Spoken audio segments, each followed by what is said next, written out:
मातोश्री और अमित भाई येणार त्याच्या एक दिवस आधी अमित भाईंनी मला फोन केला, म्हणाले आप उनसे एक बार बात कर लेना, जो चीजें तय हुई वो चीजें अब नई चीजें ओपन नहीं करेंगे।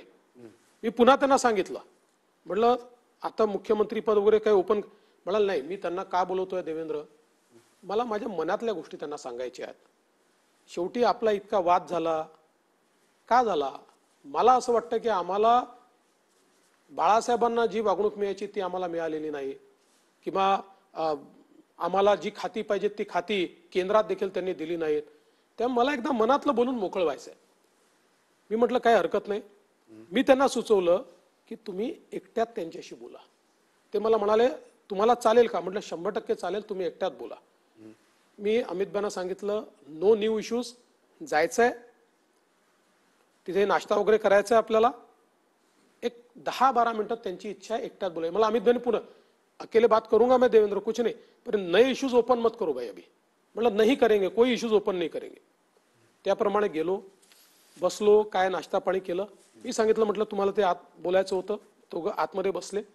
नंतर मला आत बोलवलं, आत बोलून मला काय म्हणाले, बघा देवेंद्र मी यूटर्न घेतोय, मी माझ्या शिवसैनिकांना काय सांगणार, त्यामुळे आम्ही दोघेही बोलणार नाही, तुम्ही एकटं वक्तव्य करावं। आणि वक्तव्य करताना शिवसैनिकांना असं वाटलं पाहिजे की आपल्याला काहीतरी चांगलं मिळालंय।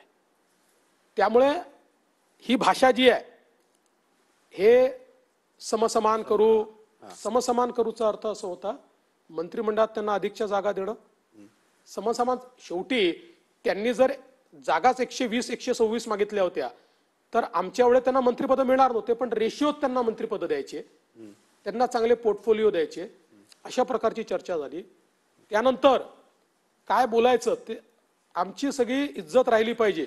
मी यूटर्न का घेतला तर काहीतरी मिळवलं असं वाटलं पाहिजे। हे शब्द मी एक शब्द खोटा सांगत नाही यातला। हे उद्धव ठाकरे बोलले, होय मी यूटर्न घेतलाय असं तुम्हाला तिथे म्हणाले, खोलीत म्हणाले की मी इतकी टोकाची भूमिका घेतली होती आणि आता मी यूटर्न घेतलाय, त्याच्यामुळे तुमच्या वक्तव्यात नीट येऊ द्या।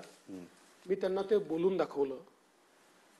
मग ते म्हणाले की 2 मिनिटं थांबा, वहिनींना बोलवलं, वहिनींसमोर पुन्हा रिहर्सल झाली, पुन्हा ब्ल्यू सी मध्ये काय बोलायचं ते मी बोलून दाखवलं, मग तेच हिंदीमध्ये बोलून दाखवलं। ते म्हणाले की ठीक आहे आता, मग त्यांनी आणि अमित भाईंनी निर्णय घेतला। ते म्हणाले की प्रश्नोत्तर झाले तर मग याच्यावर परत हे काय ठरलं ते काय ठरलं असं होईल, त्यामुळे आपण प्रश्नोत्तर करायचे नाही, तुम्ही आणि मी बोलायचं नाही। ते अमित भाईंना म्हणाले तुम्ही आणि मी बोलायचं नाही, फक्त देवेंद्र बोलेल आणि आपण प्रेस संपवायची, आणि तुम्ही ब्ल्यू सी ची प्रेस काढा, फक्त मी बोललो, ते दोघेही बोलले नाहीत, एक वाक्य फक्त, बाकी काहीच बोलले नाहीत, आणि आम्ही प्रेस संपवली। आम्ही प्रश्नोत्तरही फारशी तिथे केले नाहीत। हे सगळं इतकं सत्य आहे, हे जे सगळे ते रोज तयार करतात स्टोऱ्या, आफ्टर थॉट आहे।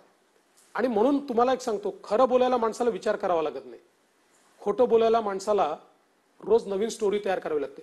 आता होर्डिंग लावायची स्टोरी पहिल्यांदा आली, 6 वर्षात आली होती का अशी स्टोरी होर्डिंग लावायची?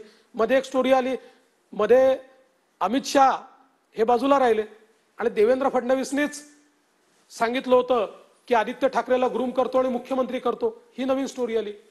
बघा माझी स्टोरी कन्सिस्टंटली तीच आहे, कारण मला खोटं नाही बोलावं लागत, मी खरं बोलतो।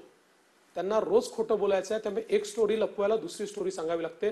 म्हणून मी म्हटलं दुर्दैवाने म्हणा असं वाटतं, एकतर ते भ्रमिष्ट झाले आहेत किंवा ते सिरियल लायर ज्याला म्हणतो अशा प्रकारे खोटं बोलतायत, किंवा दोन्ही गोष्टी झाल्या।